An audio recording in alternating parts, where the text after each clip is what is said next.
Hello and welcome to another video from fantasyfootballscout.co.uk. My name's David and today I'm joined by Neale to produce effectively what is a glorified team news video ahead of next week's deadline. We've had loads of pre-season matches going on over the last couple of weeks. We've been tracking those on the pre-season page that we've got on Fantasy Football Scout, and there's lots of things that we've learned, be it through injuries or through minutes played or goals scored over those matches. So we're going to try and bring as much of that to you in one go as we can on this video today. So yeah, good to have you on the video, Neale. It's kind of a taster of what's to come next week with all of the team news flying in. Yeah, this time next week we'll be knee deep, won't we, in the press conferences? I think we are at the point where most clubs are at their penultimate pre-season friendlies or the penultimate pre-season friendlies. Wolves probably got 2 more matches because they're in the Europa League, but we're starting to get a decent idea anyway of who the preferred systems and personnels are for Game Week 1. Yeah, absolutely. It's all starting to take shape now, and this is where the pre-season page that we've been running for the last few weeks really starts to come to the fore. Because a few weeks ago, it's sort of very sketchy, some of the information that's on there when we've got a small sample size. But as the matches filter through, then it becomes a slightly more built up, more useful piece of information for people. So we're just gonna try and fly through as many teams as we can in this lunchtime slot to let people know where things are, any key talking points. Any people playing matches who we weren't expecting, or people we were expecting to play matches who aren't, any injuries, and form as well, which we know you have to take with a pinch of salt in these games, but always worth paying attention to. So let's start alphabetically then, Neale. Let's have a look at Arsenal. What can you tell me about any FPL talking points from them in the early pre-season games that we've had? Yeah, literally just been right about Arsenal. Actually, they were in action last night against Angers, but it was mostly a second string starting 11. Likes of Willock and people like that. I think, Reece Nelson, Nketiah, keep pronouncing his name wrong. But yeah, in general, Emery seems to be focusing more on the 4-2-3-1 system. We saw a lot of the 3-man backline last year, and a lot of changes in formation in between games and during games as well. Often he'd switch things around at half time, throw on a couple of half time substitutes. Seems to be that he's focusing more on a flat back 4. Whether that's because he's short of centre backs, we know Koscielny's seeking to move away. I think Mavropanos is struggling with injury a bit. The 4-2-3-1's been used most often. Aubameyang has been the one shifted out wide, as you would expect, with Lacazette playing up top. He's been on the right, though, instead of the left where we saw him last season. So Aubameyang playing on the right. He really looked good against, I think it was Bayern. I can't remember which game it was, but he looked really good. I mean, whether that affects his goal potential, we haven't got the cold hard stats to analyse, but he looked really good. Past few games he's been playing up top because Lacazette's got this ankle injury, which doesn't sound too serious. Apparently he's back in full team training already. He wasn't playing last night, but he's been pictured in training this morning. His protective boot is off, so I think he's going to be fine for game week 1. In terms of the midfield, Özil's played a bit. We've seen Joe Willock actually playing in the number 10 role the past 2 games because Özil and Kolasinac have obviously had great things to think about over the last 7 days. Few interesting pointers. Nothing drastic. We're obviously yet to see any real new signings at Arsenal apart from Martinelli, but that might change in the coming days, of course, with Nicolas Pepe. Yeah, that's true. Yeah, I mean, Arsenal are one of these teams that it's kind of hard to get too excited about them. I think Aubameyang, as you mentioned, there's probably the main interest. The only other thing I just wanted to add was Callum Chambers obviously come back into the club and kind of been thrown back in the deep end, really. Been playing a lot in pre-season, more pre-season minutes than any other player.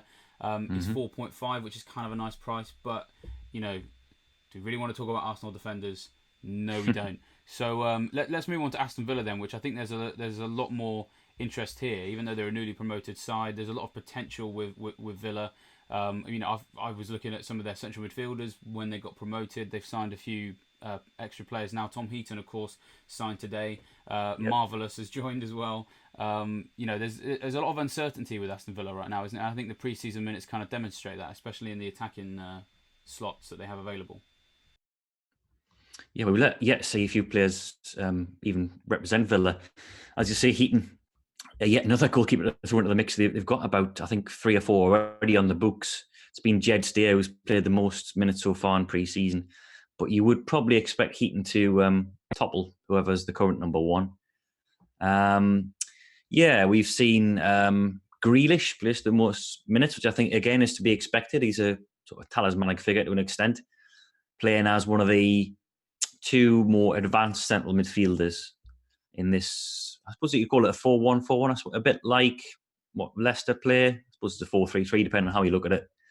But him and we think John McGinn will be the two central midfielders to start the season. Now, of course, they've been signing a couple of sort of defensive anchors, haven't they, in the past week or so? So Douglas Luiz, is that his name, from Man City?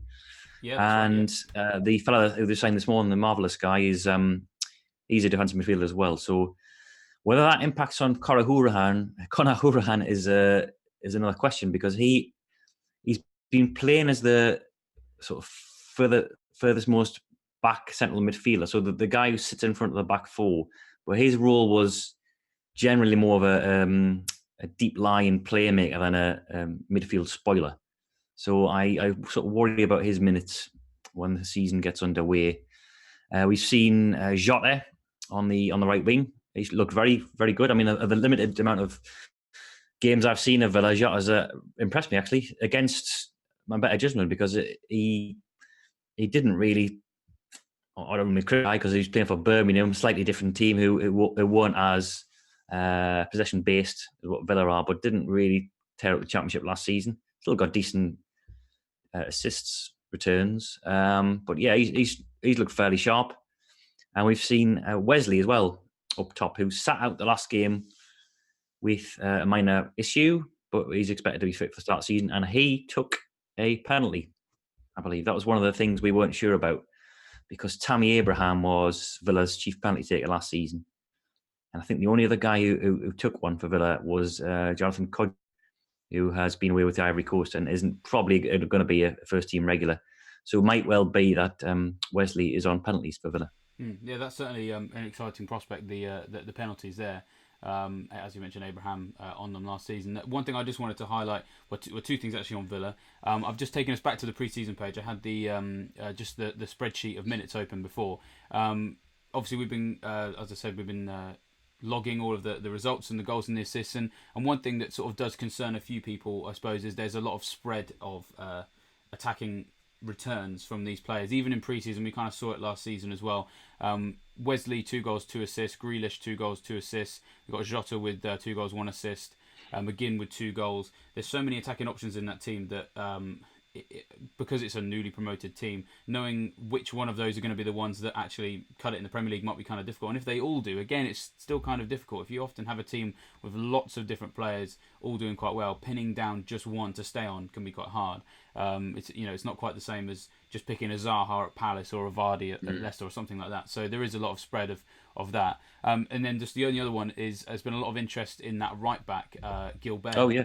Who so people who play the Sky game quite excited by him, because incredible number of tackles the last few seasons in the top 5 European leagues. I think he's 3rd behind Ndidi and possibly Kante, something like that. Very, very much up there. So defensively looks great, but also the advanced runs we've been seeing him make in these preseason matches have been really, really exciting. And as we can see from the minutes, he's played more at right back than anyone else in pre-season. 3 assists as well, all, each coming in separate games. So it wasn't just kind of like he had one incredible game. He's been quite reliable in pre-season. But of course, we do just have to worry about El Mohammadi, who obviously last season was the first choice. He's all the way down here on the pre-season spreadsheet with just 45 minutes so far, because of course he was at the African Cup of Nations. So it's quite frustrating that he was away, because it means we don't know whether or not Gilbert's game time was because Al Mohammadi was away or because he is the new first choice. So very much something to keep monitoring.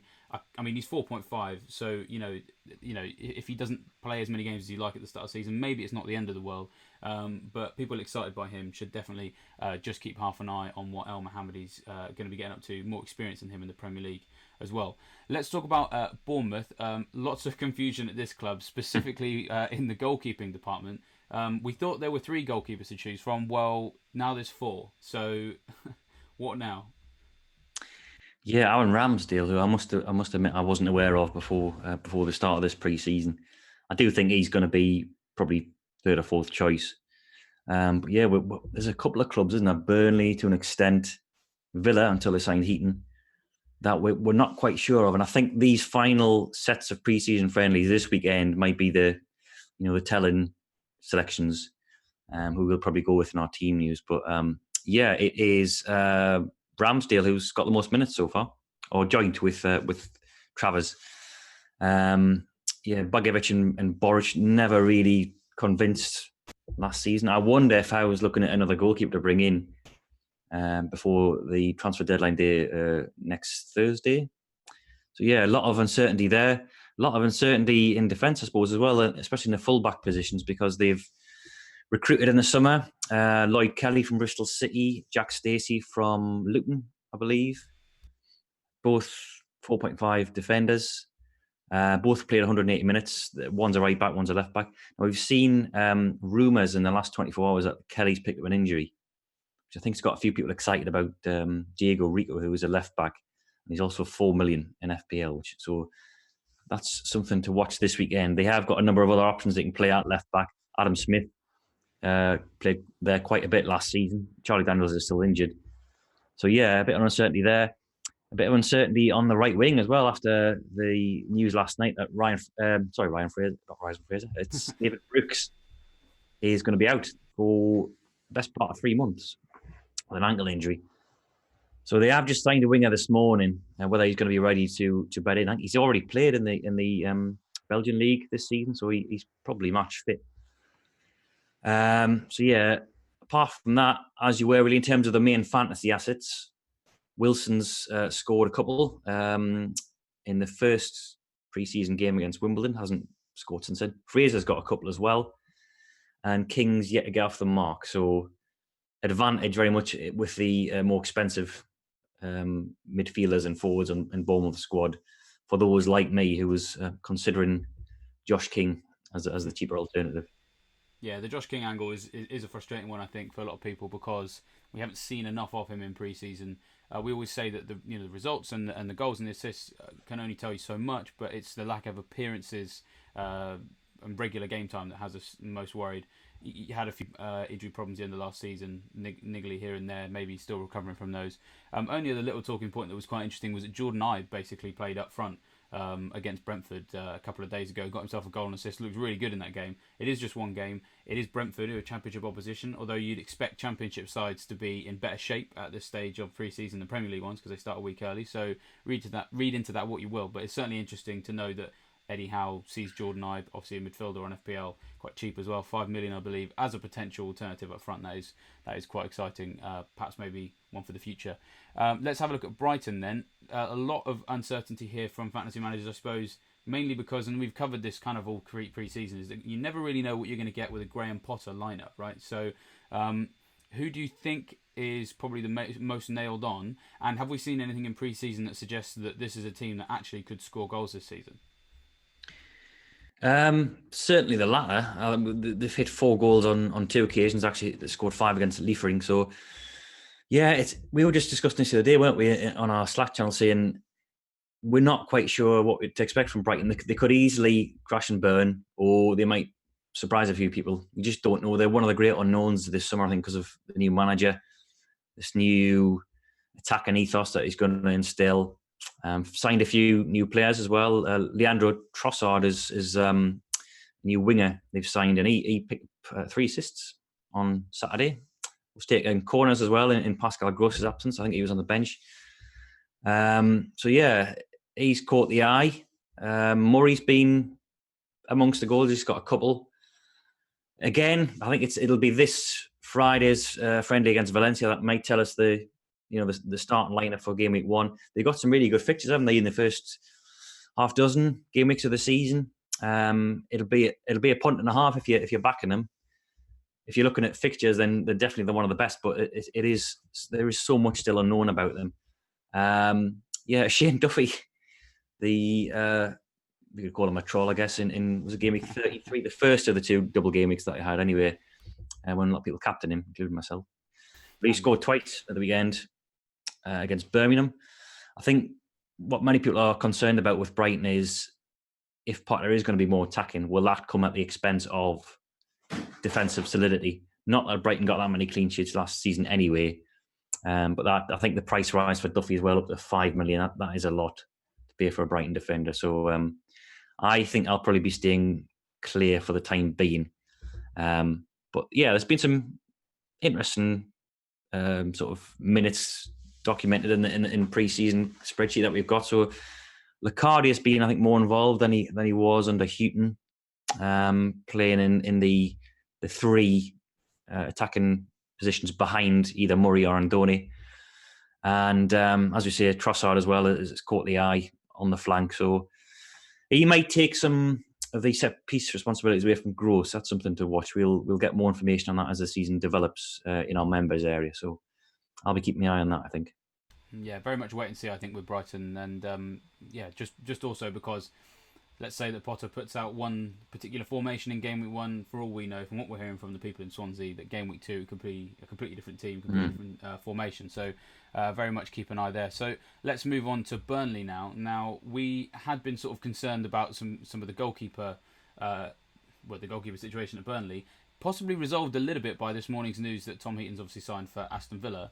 But of course, Pope hasn't played too much in pre-season, had a bit of an injury. So for all we know, it could still be Joe Hart for game week 1. So yeah, what's the latest here? I also believe that Chris Wood in particularly good pre-season form. Yeah, we were 12 months ago with Joe Hart, weren't we? It was an injury crisis in the goalkeeping situation that prompted the move for Hart, and here we are again with him possibly in line to start. I mean, we're not quite sure how serious Pope's injury is. It doesn't sound too bad. I think it's a thigh problem. So but he has missed the last 3 games actually. So yeah, Hart with Heaton departing now, he's probably in pole position. Wood, more goals than any other Premier League player in pre-season. I'll put an instant disclaimer there saying 6 of those were against teams from the Football League. So it was like a hat-trick against, I think it was Accrington in a behind closed doors friendly. So take that with a pinch of salt. But I will say that Barnes hasn't scored a single goal, while Wood's at 9. So that's an advantage for that one half of the strike partnership. They've also got Rodriguez now, of course, from West Brom, which provides competition that they didn't quite have last season. I think certainly once Vokes left, Vidra's not really cutting the mustard at Premier League level, and Crouch was basically brought in as an impact. So I think Rodriguez gives them a real viable alternative up top. So Wood and Barnes were very secure in 2019. I think they started every league game in 2019 up front for Burnley. I wonder if that's going to be the case again this season. Goodmanson's played a bit more than he did towards the back end of last season. He's second for minutes amongst Burnley's players in pre-season. We saw Hendrick had taken over that right wing role for much of the second half of last season, but Goodmanson's he's played quite a bit, and he has 1 goal and 3 assists to his name in pre-season. Again, taking into account the standard of the opposition. So I think they come against Wigan, 2 of those assists, and there was a goal and assist last night against Nice. I saw the extended highlights of this game, and they were awful. Nice, I mean, the defence was abject. But yeah, they're in decent pre-season actually, Burnley, and they've got some great fixtures coming up from game week 5. Yeah, one thing I wanted to just point out about Rodriguez was that actually he has basically played more minutes than Barnes in pre-season. 370 for Rodriguez, 332 for Barnes, and of course has 4 goals. And as you mentioned, Barnes not particularly in the goals in pre-season either. So obviously it's hard to be completely sure, but actually, if we're talking about Rodriguez providing competition for Barnes, well, based on these pre-season games, it's entirely possible that maybe the new strike partnership is actually Wood and Rodriguez. So very much a wait and see to see who is going to get that other slot. But I think Rodriguez has a really good chance of starting games over Barnes. So yeah, definitely worth keeping an eye on that. Now here's a team that everybody is talking about, especially after last night, and that's Chelsea. We've got a lot of exciting options here. I mean, we could probably do a whole video alone just on Chelsea, and me and Joe went close to doing that a couple of weeks ago. We know a lot more now, so maybe we can be a bit more focused in what we discuss. But with 1 pre-season left for Chelsea, we've got a fairly strong idea of what their starting 11 is going to look like. Yeah, I put on Twitter last night saying that the starting 11 in last night's friendly against Salzburg looked something like what you'd expect in game week 1. We've still got Kante to come back. We've still got Willian to come back. And whether they'll be fit enough for the first game of the season, I'm not too sure. But yeah, we saw Abraham leading the line last night. There's still a bit of uncertainty there. He didn't have the best of games, but a lot of his work's sort of unselfish and unseen. Not great for a fantasy perspective. And I've said this before, I think I'm probably more interested in Chelsea's midfielders than I am the strikers. But yeah, it was him leading the line in a 4-2-3-1 last night. Behind him were Pedro, Pulisic and Bartley. So Bartley got the nod in the number 10 slot ahead of Mason Mount. And I think there will be a bit of rotation there throughout the season, but Bartley was, I've said this before, over the summer, I'm not really his biggest fan. I didn't get on the bandwagon last year, but he's looked very, very good in pre-season. It was 1 goal and 2 assists last night. One of them was obviously from the penalty spot. Now, Jorginho was on the pitch at the time. We thought he might have a chance of taking pens this season. But Carefree Youth, who I think a lot of people follow on Twitter, he's a reliable, in-the-know Chelsea Twitter account. He thinks that Willian still got the advantage on penalties. Of course, if you're a deputy penalty taker, you can still rack up the points. As we saw with Salah last season, Willian might not play every game. So, yeah, I think Bartley's looking increasingly attractive by the day. As we say, the caveat to that is Mount may eat into his game time. And there is a lot of competition for places in that Chelsea midfield. I don't know how he's going to fit them all in. But yeah, maybe I'll pass over to you for the defence. I think that's starting to look a bit more nailed, I think, based on the minutes we've got on our pre-season spreadsheet. Yeah, that's right. Azpilicueta obviously is just an ever-present. I feel like there's never a point where he isn't, at least jogging or sprinting in his life, because it doesn't bother him. He's fine. He's played 333 minutes. Going to be an ever-present again last year. The only thing we thought maybe was that he might move back into centre-back, but that hasn't really emerged. So he's at right-back, so Zappacosta very much not an option, unfortunately. In terms of the centre-backs, yeah, as you mentioned there, it's starting to really solidify itself as the partnership as Luiz and Zuma, which is bad news for Everton fans, and possibly bad news for Coleman and Digne fans, although we'll talk about that in a minute. Obviously, Rudiger's got this injury that keeps him out to, I think, about till September, I think. Yeah, it was between sort of Zuma and Christensen for that other slot, but Zuma very much come to the fore in the last few games, played 90 minutes in the most recent game. So yeah, that looks like the most likely there. In terms of the left back slot, probably still kind of tough to call, I would say, between Emerson and Alonso. Emerson there with some more minutes in pre-season compared to Alonso. Emerson getting 75 minutes last night. And, if that team was looking generally stronger and it included Emerson, then perhaps maybe, 5.5, he's the one to look at. We don't really know, what his attacking credentials are too much, because he's never really had a really long run in the Chelsea team for us to really assess that. And of course, if you want to cover the Chelsea defence and you want to do it in a cheap way, well, Zuma at 5 million, probably the best bet, at least to begin with. Because when Rudiger comes back, you'd imagine if he can get back to full fitness, that it is going to go back to Rudiger and Luiz. Or alternatively, some 11th hour bid might come in from Everton that's just too good to turn down for Frank Lampard, and maybe he goes to Everton. So if game week 1 was to start tomorrow, I think we'd be quite confident about their back four. But in terms of long term, there's still 1 or 2 question marks. The only other thing I guess we just should just discuss is centre forward stuff. I feel still really difficult nailing down one person I think is going to start. I know Abraham's got this 75 minutes the other night, but I mean, are you still concerned about centre forwards at Chelsea? Yeah, I've had a few questions on who I think will start up front. And to be honest, I think based on last night, Abraham has a slight advantage, but then again, Batshuayi came on and scored. Again, tune into the final pre-season lineup. I think that might tell us a lot. I think Giroud's now probably 3rd in the pecking order, would you say?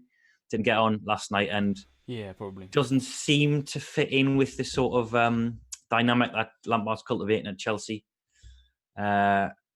He might well be an impact sub again this season. So I think it might be between Abraham and Batshuayi, but I'm not nailing my colours to the mast just yet. I think I'll wait to see what happens on Saturday or Sunday. They're playing the final pre-season friendly, and we'll base it around that. But I do think there'll be a lot of rotation there this season, and for 7 million, I'm probably not interested. I think there are better alternatives in the 6.5 million bracket.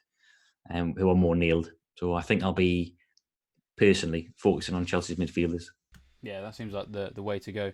Let's look at Crystal Palace now, who obviously down 1 Aaron Wan-Bissaka. So there has been interest in who's playing at right back. We're pretty sure we know who is playing on right back. Yep. But are we too confident about their ability to keep clean sheets? Still some injuries in the middle of defence. So, yeah, what's the latest with Palace?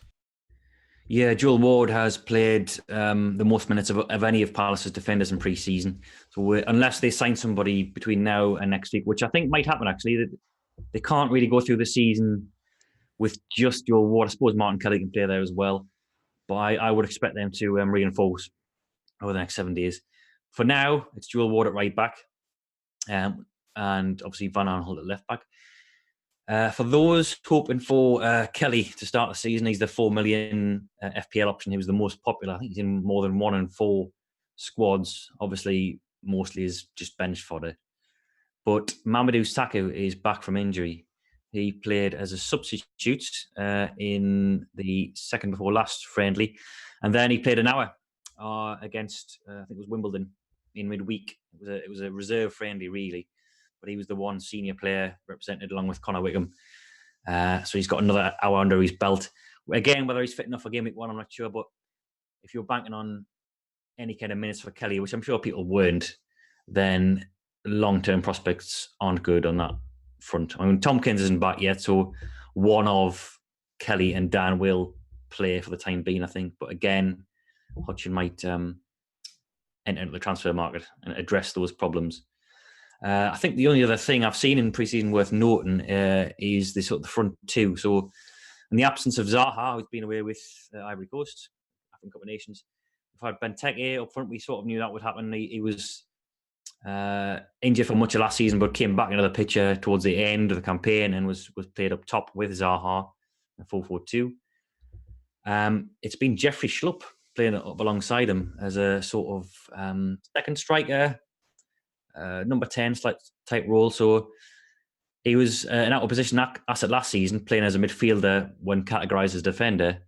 He could still be an out of position asset if he continues up front. But again, Zaha is still to come back. Ayew's just been bought from Swansea on a permanent basis, so I'm not sure that's a long-term solution up front, but something to watch for anyway. Yeah, quite exciting. I mean, 12 months ago, we were looking at Schlupp, the defender, playing in midfield and getting excited. So, maybe it's just something that Schlupp likes to do, keep us on our toes. Let's move to Everton then. Another team much discussed this season. I think you joked on Twitter the other day that Fantasy Football Scouts kind of turned into Everton Weekly. There's always something to talk about with these guys. We should just clarify, actually, apologies, I haven't actually updated the fact that Lewis Gibson and Holgate, I believe, are in the game now at 4.5 million. Because, and this kind of underpins why we're going to talk about them now, basically those two centre-backs have played more minutes in pre-season than any of the other centre-backs, and was still playing extensive game time even at the most recent end of the pre-season campaign, which shows that almost certainly in the thinking, because we've got Zuma potentially not coming back. Keane had a head injury at one point and basically hasn't played since he sustained it, and still uncertainty over Mina and whether or not he's going to be playing football this season with this ban hanging over him, or this fine hanging over him at the very least, to do with some betting things back home in Colombia. So yeah, I mean, now that we've played a few more games and we've only got one pre-season game left, and game week 1's just around the corner, I mean, are you kind of worried about Everton defence now? A little bit, yeah, and I think obviously the departure of Idrissa Gueye is significant as well. I did a little piece on him last night in the members article about his interception statistics, his tackling statistics, and how much of an effective shield he is in front of that back four. And Silva's already said that Delph isn't the answer. He sees him more as an Andre Gomez type player. So I think we've heard rumours that they're about to address that situation and bring in a defensive midfielder. So that might ease my worries over whether to go with Dini or Coleman. But yeah, as you say, centre backs, I think Keane's fine. He should be playing this weekend. Mina's just back. He was representing Colombia at the Copa America, so he didn't feature in the first 3 preseason friendlies at that extended summer break. As you say, we'll have to watch the developments on that possible FA charge front. So They're not exactly blessed with options. I think Holgate is a definite weakness without wanting to be too cruel. I think Everton's actually been pretty solid in pre-season. They've kept 3 clean sheets, and this is all without Idrissa Gueye, who's been away with Senegal. But the goals they have conceded have generally been Holgate's fault. They gave away the penalty against Sevilla on Saturday, and I think he was at fault for the opening goal of the pre-season against Kariobangi Sharks. So yeah, I think he's a bit of liability there, and I think anyone who was considering a double up on Everton's defence is probably shelving that idea now. I'm still probably going to start the season with one of Digne and Coleman, currently on Digne, because the three so good as attacking threat. Coleman is the only, or until Gibson was priced up, Coleman was the only Everton player listed in FPL with any sort of attacking return to his name in pre-season on Everton's books. So the goals have not been flowing. That's what I'm more concerned about rather than defensively. I think I initially had plans to have Sigurdsson in, but I think it's 3 goals in 6 pre-season friendlies for Everton, which is pretty poor. But they are, again, I think they're addressing that issue by trying to sign Keane from Juventus, because Calvert-Lewin, again, on Saturday, he's a willing runner. He does a lot of good work up front, but he's not a clinical scorer, and I think Silva knows that, and that's why he's moving in the transfer market. Yeah, that signing looks very much needed. Yeah, just put up on the screen there their results so far, and it does look pretty scarce if you're looking for attacking returns. Each section we got scout notes and form player scout notes is where we kind of highlight any particular talking points. That's coming soon. At the moment, we're still working on that. But form players, I think Everton are the only club where we also still have the words coming soon. Every other club has, this player has scored 3 goals, 2 assists, a list of players who are doing well. But because we've got Joe Williams, who has now permanently left the club, getting the goal against that Kenyan team. We've got Coleman getting a goal against Monaco with a Nias assist. We got Gibson with a goal against Mainz with a Morales assist. I mean, there's no fantasy interest in most of those, with the exception of Coleman, but we should probably save Coleman for another day if we want to try and keep this video nice and short. So let's move on now to Leicester. Again, another team, plenty of questions, mostly sort of surrounding, what's the deal with Ayoze Perez? Where's he going to fit into the team? It's frustrating because he picked up a bit of an injury towards the start of pre-season. What's the latest with Leicester?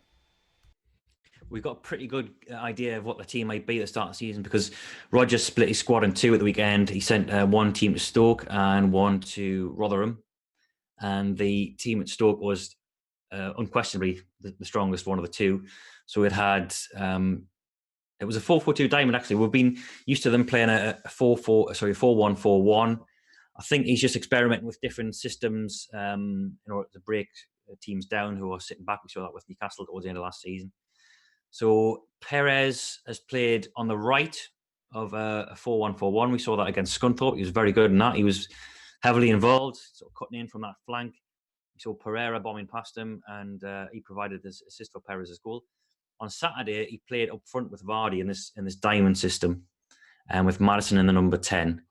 So I think we're sure, obviously, that Vardy, Perez, Maddison, and Tielemans are going to be in the starting 11, I think, on game week 1. Albrighton seems to have the edge over Barnes and Gray. He was included in the Stoke team. And I think Chowdhury is obviously a placeholder for Ndidi, but no real shocks really in the Leicester team. It's just Rodgers experimenting with formations for the time being. Looking at ways of developing different systems for different matches. I think they're playing Atlanta tomorrow purely because they play with a similar system to Wolves, who Leicester's got on the opening game of the season. So that might be another clue as to how Rodgers lines up tactically. I think we know roughly who the personnel are going to be. It's just what system he's going to play. I think the 4-1-4-1 is still a favourite, but he's obviously got a few more ideas up his sleeve.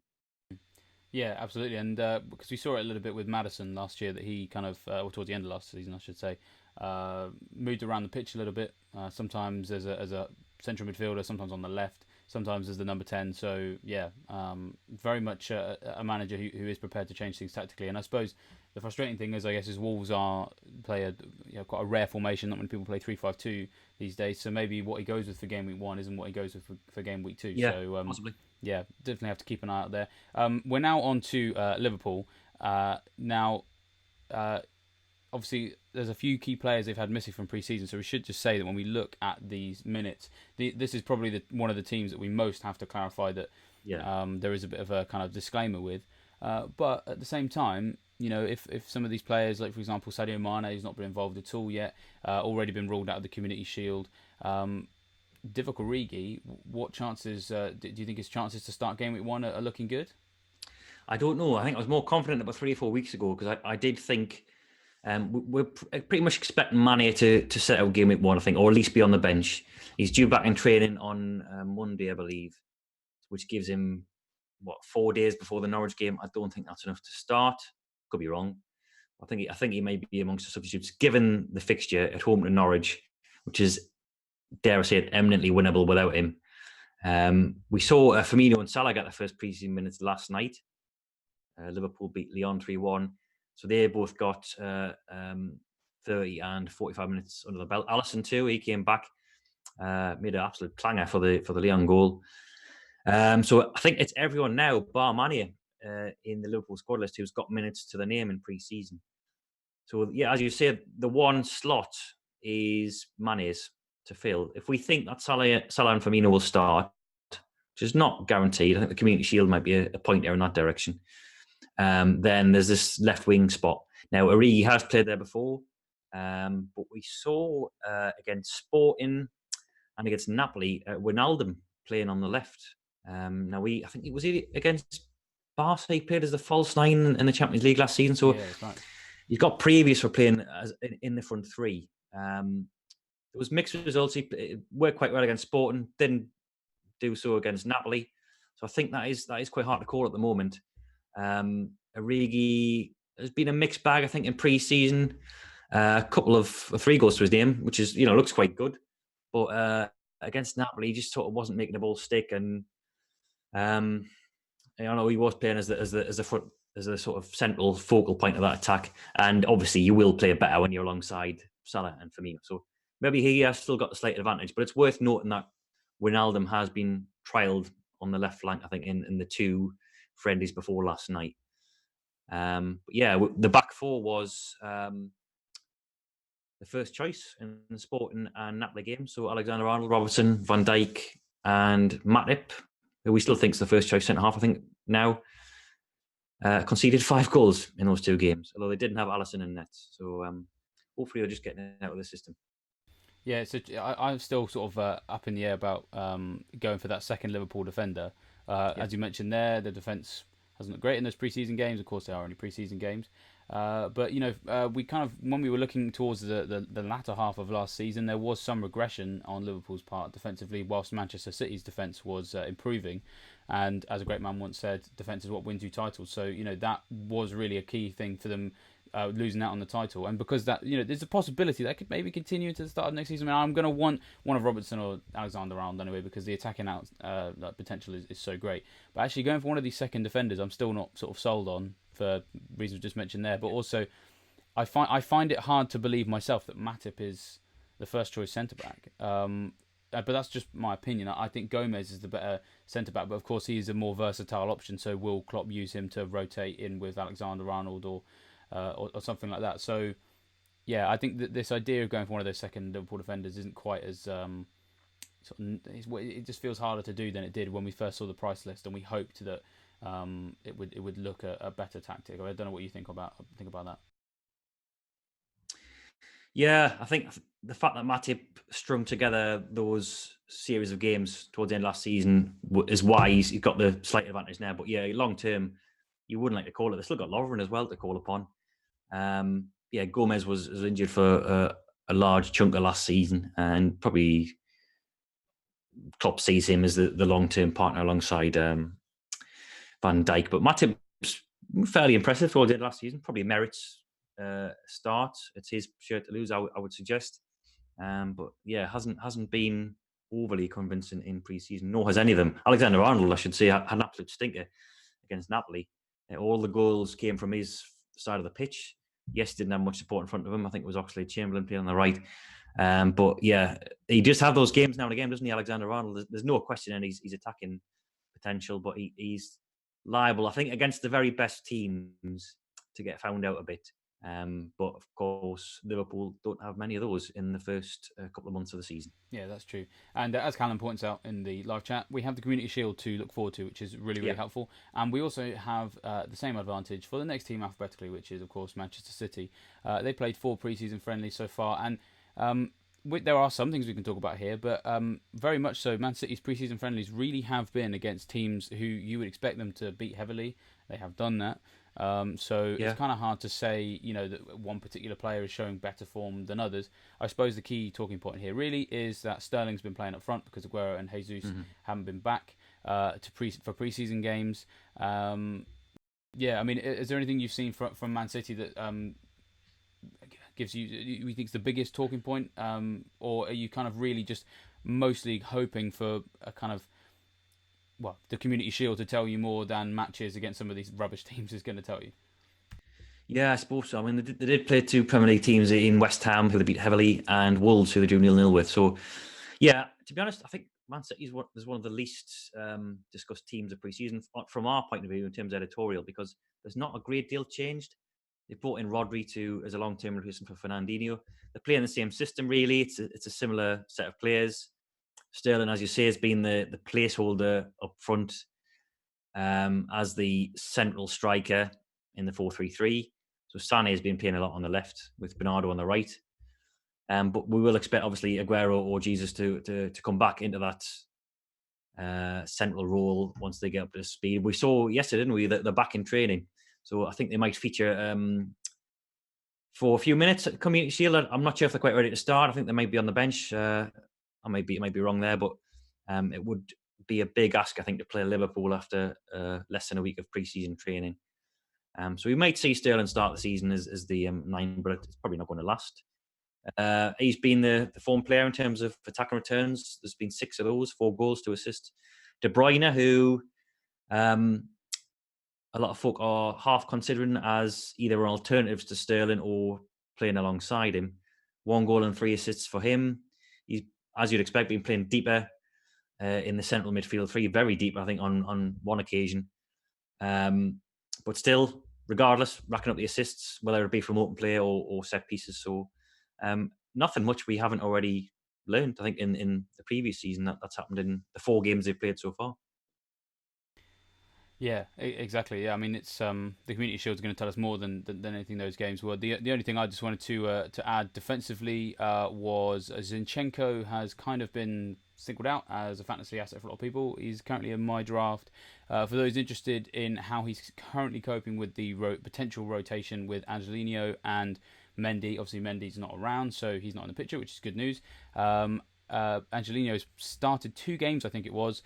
He's had 150 minutes in pre-season. Zinchenko's on 209. So Zinchenko is just about ahead. But of course, it's really going to take probably 6 or 7 weeks of the actual main season to see how often he holds on to his place.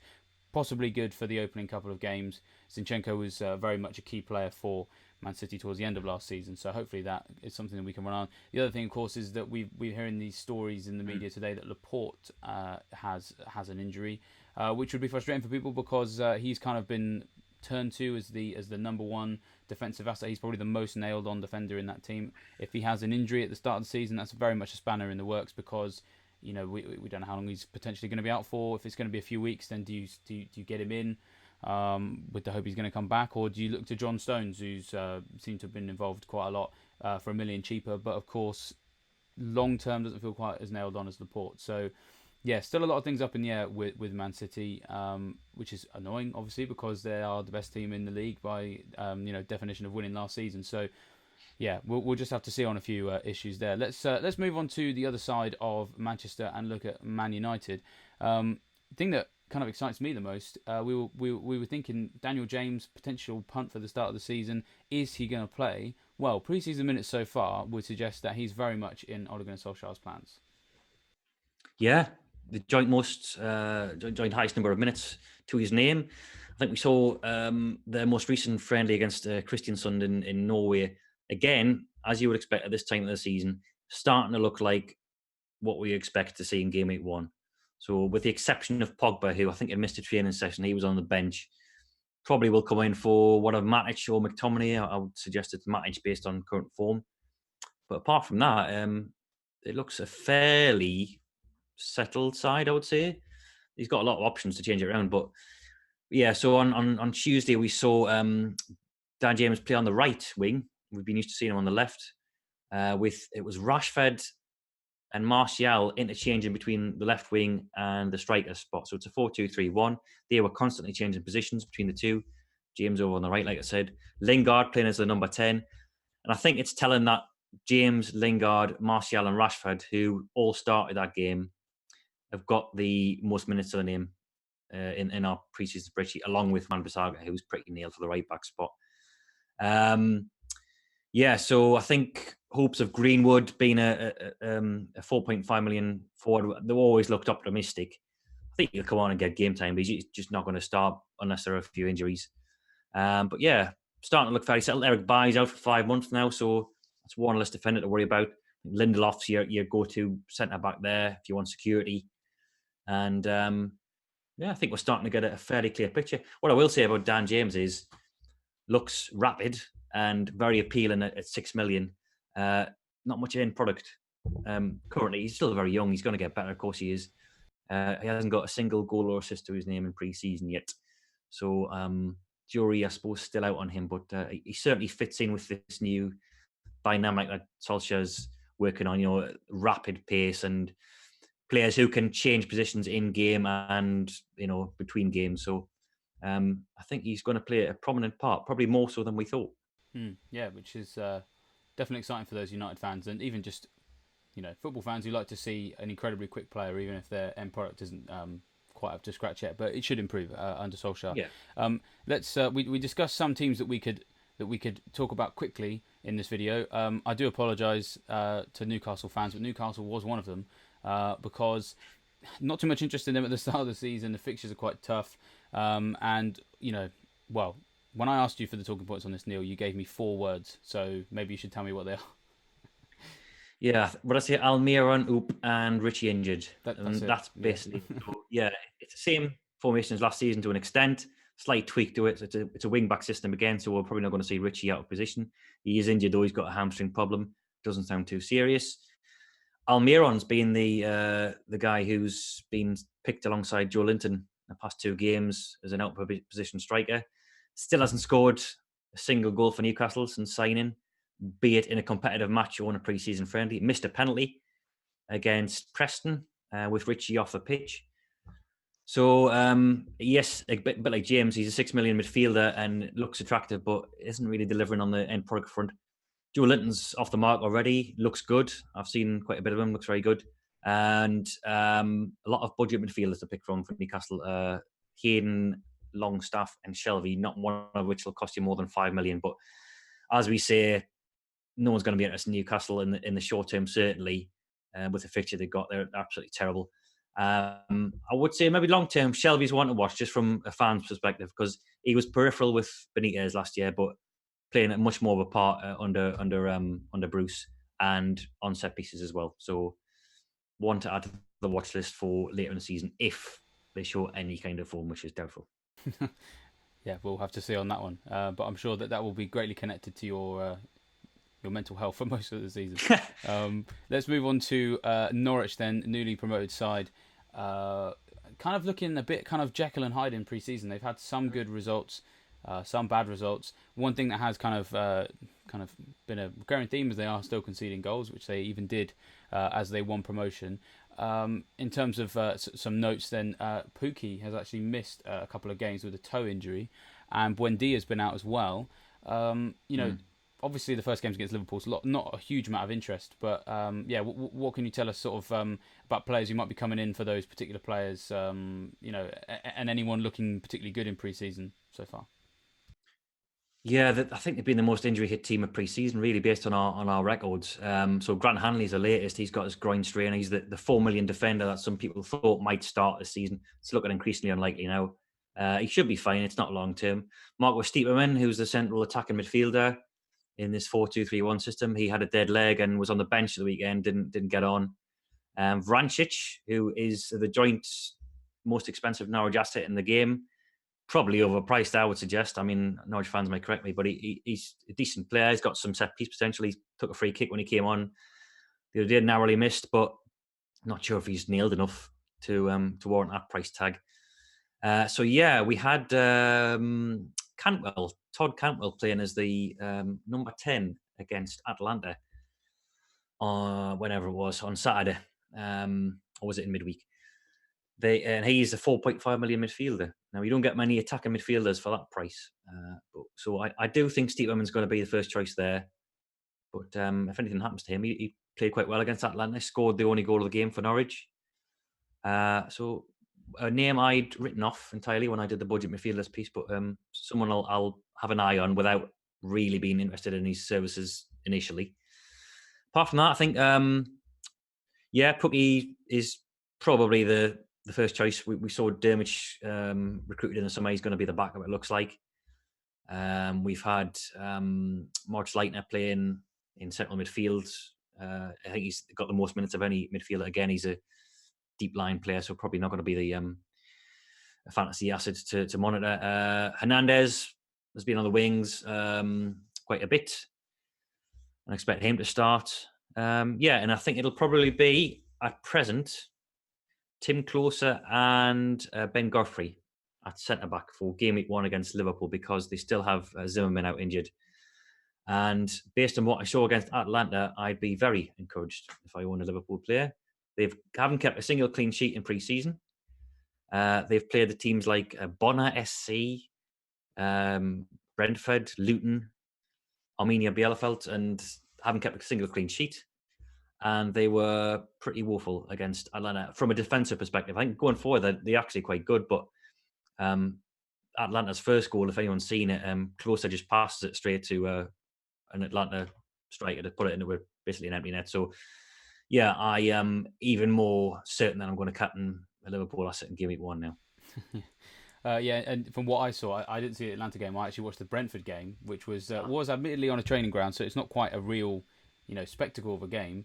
But from what I saw there, again, similar sorts of things. The key goal in the game that kind of really lost it for Norwich, the second goal that Brentford scored, ball coming out of the air to Ben Godfrey, who does sound like quite a decent player. I'm not knocking him, his abilities, but basically the ball came out of the air, very easy one to control, miscontrolled it, bounced away from him to a Brentford forward, who then squared to Ollie Watkins, who put it in the back of the net. So defensive errors very much running through pre-season, and very much running through the whole of last season as well. What we were hearing was that because they play possession-based football, that they start from the back. They were quite prone every now and then to give the ball away in dangerous positions, and if they're going to do that in the Championship, if they do that in the Premier League against Liverpool game week 1, then yeah, absolutely, Liverpool game week 1 almost nailed on for the captaincy. They're one of their players. Let's move on now to Sheffield United, who kind of very much the opposite of Norwich, a team that are a bit better at the back. One man we've all kind of been talking over for most of pre-season, let's just get straight onto him, is 4 million defender on FPL but midfielder in real life, John Lundstrom, still second for minutes played in pre-season. But of course, there is competition for that central midfield slot. But as far as 4 million defenders go, someone who's playing in midfield and playing full stop in pre-season, they're quite hard to come by. So, what do you rate his chances of starting the season? Yeah, 4 starts out of 5 in pre-season. So, of course, we see a lot of these fringe players getting minutes in the summer, and you can't read a lot into the total minutes count, but I think the fact that he's still involved with just one more preseason friendly to play says that he is going to feature a bit. Now, he barely played at all last season. I think 5 starts, 5 sub appearances. Isn't particularly well liked among Sheffield United fan base. I think they were telling us that he's not going to feature repeatedly, and I don't think he's going to be a regular. I do think he might play in games against bigger teams, stronger teams, as an extra defensive midfielder. So they play this sort of 3-4-1-2 with 2 central midfielders and an attacking midfielder. Now that might possibly change to more of a 3-5-2, or we might put Norwood in advance of Fleck and Lundstrom. And I think this is where he might feature in games where Wilder wants a bit more protection for the back four, because he isn't really an attacking midfielder. He's a sort of defensive-minded or box-to-box central midfielder isn't going to offer much in terms of attack returns. Although, having said that, has 3 assists to his name already. So yeah, I don't think he's going to be. No one's expecting him to be a Wan-Bissaka. He's definitely going to be out of position because he's never been a defender. And I think he'll feature in some games, but not every game, which is probably what you expect for a 4 million defender or FPL defender. And he'll probably come off the bench, I think, to get the odd substitute appearance points when Sheffield United are trying to close down games. So probably, I would suggest the leading candidate of all the 4 million defenders now, given that Hanley has fallen down the pecking order. Gibson's currently injured. Kelly, we're not sure about with Sacco back. So I think he's probably the most likely to get minutes, if not start, of the 4 million defender bracket. Yeah, I think so too. And as you mentioned there, the price, it means you shouldn't be too upset if he is not going to play every game. I mean, in terms of the competition that he has for his place within those 3 central midfielders, you've got Norwood and Fleck, who were both quite important players for them last season. Someone who was important for them, who probably isn't going to be so important this year, is Mark Duffy. He really much is just not in the conversation anymore. Wilder, very forthcoming in his quotes. Those of us who don't have much experience of him have discovered in the last few weeks. Just kind of basically just told the press every word that Duffy had said to him in their most recent one-on-one about contract renewal, and it didn't sound great. So it looks like Duffy is going to be moving on. But there's 2 new signings who are going to really push Lundstrom for a place, I would imagine, which is Luke Freeman, who's looked quite exciting in pre-season, does have the ability to play up front.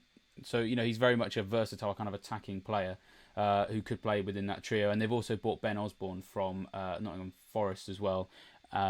And it's hard to really tell how much. He's just got lots of options in the midfield, and so maybe what we can expect is perhaps a rotation depending on the opponent. Let's move on now to Southampton. Now, Southampton admittedly started the season. They're just one of these teams that have just been using a lot of their young players, and they do have an academy with good track record, so there's no surprise there. But I'm kind of finding it really hard to be inspired about Southampton at the start of this season, because I'm not really, with the exception of probably Redmond, I'm not too sure who's going to play in what position. They've got so many forwards that they could rely on.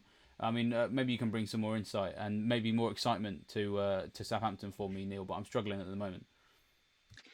Yeah, I'm probably on a similar page, I think, in terms of the fixtures aren't terrible to start with, but I think medium term, they're one of the worst. So I think the first, 8 game weeks or so, they're pretty, maybe even beyond that, not too good. So I think I'll be staying clear for now. But yeah, the tactical or formation experiments are still carrying on. So we kind of thought that he would gravitate towards this 4-2-2-2 system that he had at Hoffenheim.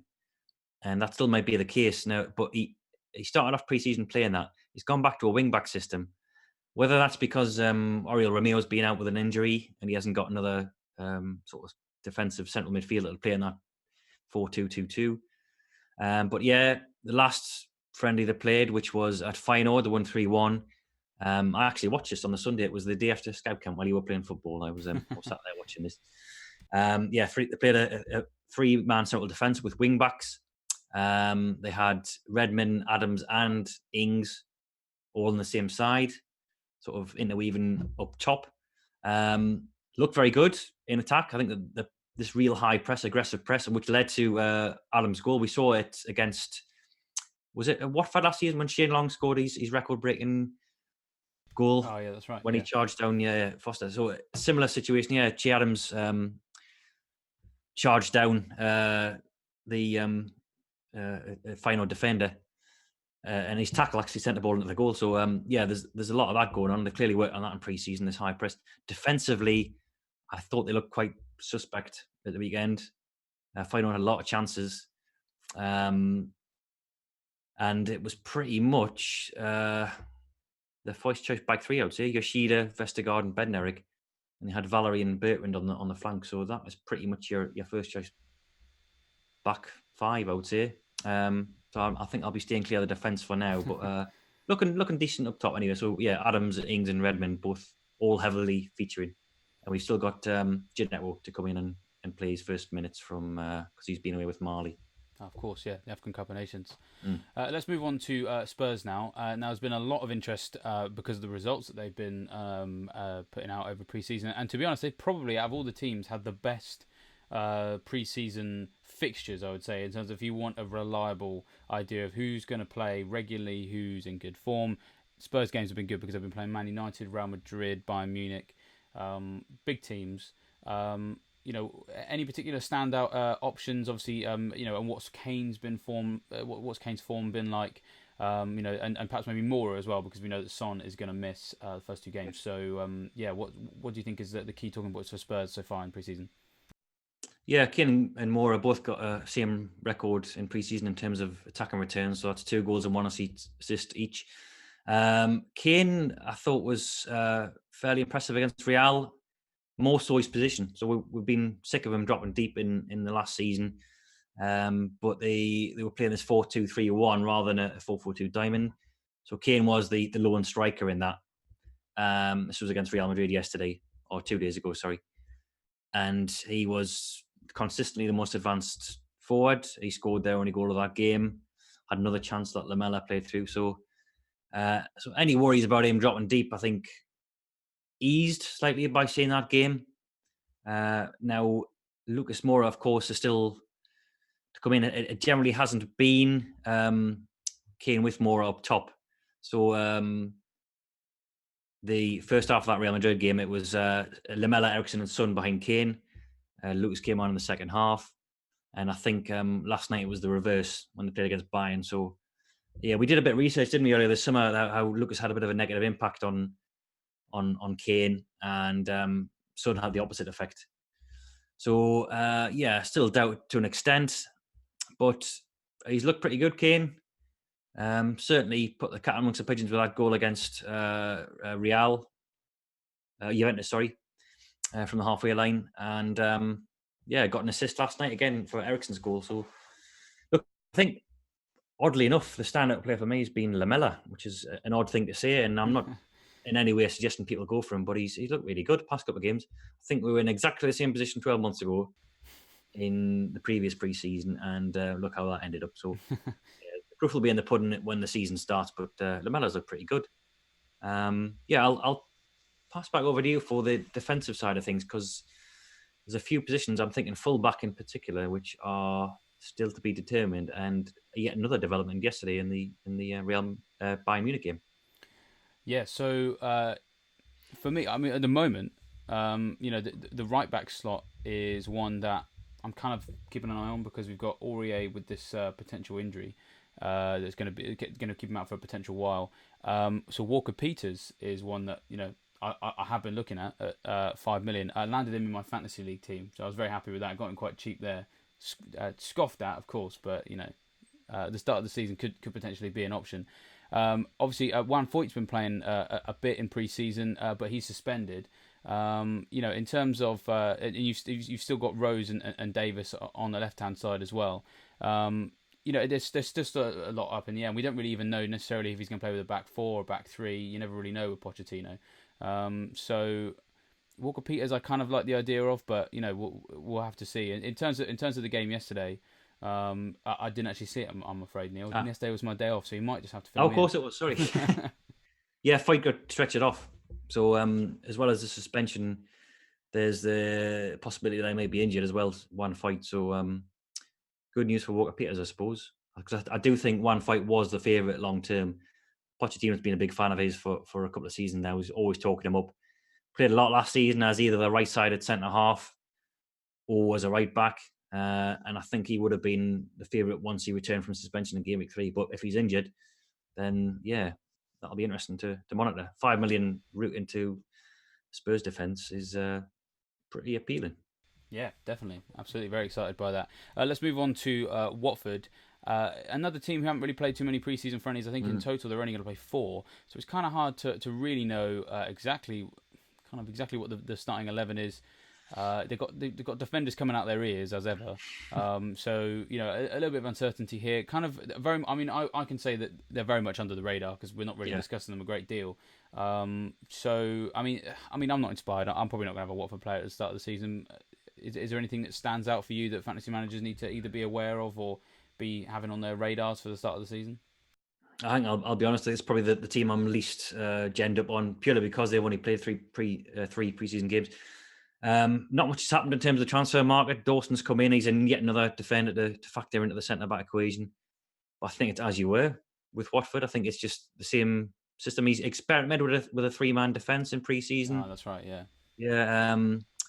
But maybe 4-4-2 is still his go-to tactic. Now Delafeu and Decore, and there was a couple of others, Chalobah, and another guy I can't remember his name. Maybe Holobas actually. All missed out on the last preseason friendly with injuries, but Gracia said they're all minor. So I think they might be back on Saturday for the Real Sociedad game. So yeah, I think it's pretty much as you were with Watford.